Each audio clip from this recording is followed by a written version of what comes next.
ನಾಳೆ ನೀವೆಲ್ಲ ದಯವಿಟ್ಟು ಧಾರಾಳವಾಗಿ ಅಕಸ್ಮಾತ್ ಪಿತೃಗಳನ್ನ ಸಂತೃಪ್ತಿ ಪಡಿಸಿದ್ರೆ ಒಂದು ಮಾತ್ರ ಹೇಳ್ತೀನಿ ಕಂಡೀಷನ್, ಯಾರ್ಯಾರು ನಾನ್ ವೆಜ್ ಇಡ್ತೀರಾ ಅಂದರೆ ಎಡೆ ಇಡ್ತೀರಾ ಅಂತ ಇಟ್ಟಿರುತ್ತೆ, ಆ ಎಡೆ ಇಟ್ಟಿರೋದನ್ನ ನೀವು ತಿನ್ನಬಾರ್ದು. ಇದನ್ನು ತಲೆ ಇಟ್ಕೊಳ್ಳಿ. ನೀವು ತಿನ್ನೋರು ನಾನ್ ವೆಜಿಟೇರಿಯನ್ಸ್ ಆದರೂ ಸಹ ಅಕಸ್ಮಾತ್ ಆ ಪ್ರೇತದಿಂದ ಅಂದರೆ ಸತ್ತು ಹೋಗಿರೋ ಫೋಟೋದಿಂದ ಪಿತೃಗಳನ್ನ ನಿಮ್ಮ ತಾತ ಮುತ್ತಾತ ಯಾರೇ ಆಗಲಿ, ದೊಡ್ಡಪ್ಪ ಆಗಲಿ, ಗಂಡ ಆಗಲಿ, ಯಾರೇ ಹೆಂಡತಿ ಆಗಲಿ, ಅಥವಾ ಯಾವುದೇ ಕಾರಣಕ್ಕೂ ದೊಡ್ಡ ಹೆಂಡತಿ ಆಗಲಿ, ದೊಡ್ಡ ಮಗ ಆಗಲಿ, ಯಾರು ಸತ್ತೋಗಿರ್ತಾರೋ ಅವರ ಮುಂದೆ ಇಟ್ಟಿರ್ತಕ್ಕಂಥ ಎಲೆನ ಕ್ಲೀನಾಗಿ ಎಳೆದು ಅಂಗವಿಕಲ ಕುರೂಪಿ ಭಿಕ್ಷದವನು, ಯಾಕೆ ಅಂದರೆ ಆ ಪ್ರೇತಾತ್ಮ ಯಾರು ಹೋಗಿರ್ತಾರೋ ಅವರು ಬಂದು ಆ ರೂಪದಲ್ಲಿ ಬಂದು ತಿಂತಾರೆ ಅನ್ನೋದು ಬಹಳ ಮುಖ್ಯ.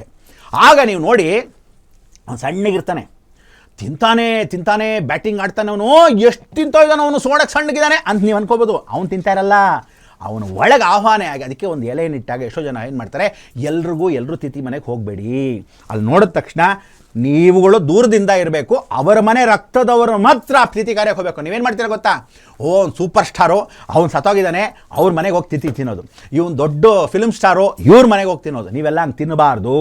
ನಿಮ್ಮ ಮನೆ ರಕ್ತ ಏನಿರುತ್ತೆ ಸ್ವಂತದವರು ಮಾತ್ರ ಊಟವನ್ನು ತಿಥಿ ಊಟ ಮಾಡಬೇಕು. ಎಲ್ಲ ಕಾರ್ಯಕ್ಕೂ ಹೋಗಿ ತಿನ್ನಬಾರ್ದು. ತಿಥಿ ಆಗಲಿ ವೈಕುಂಠ ಸಮಾರಾಧನೆ ಇಲ್ಲ ಮಾಡಬಾರ್ದು.